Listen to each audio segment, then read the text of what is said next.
Asante sana, naitwa Charles. Lakini niruhusu leo sitanunua.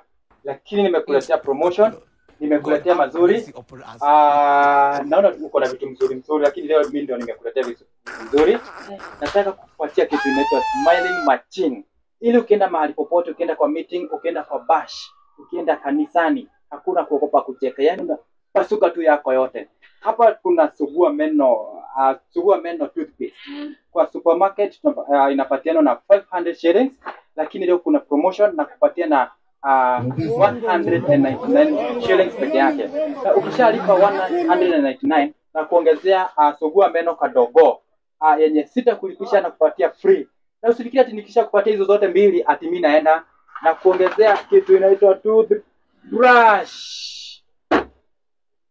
So nikuachie gani leo? Nikupatie zote tatu 199 nikuongezea hizi ama fanyaje mrembo? Naona uko mrembo. Usiogope kusimama ukienda popote. Nikuachie gani leo?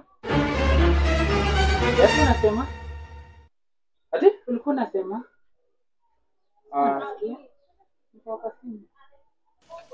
Yaani hiyo yote nimeongea hata huwezi sikiza hata 1 minute unipromote.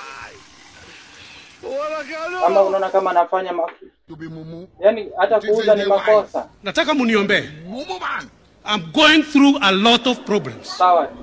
You are failure. You can never make it. You can never, you know you cannot make it. You are a failure. You can never make it.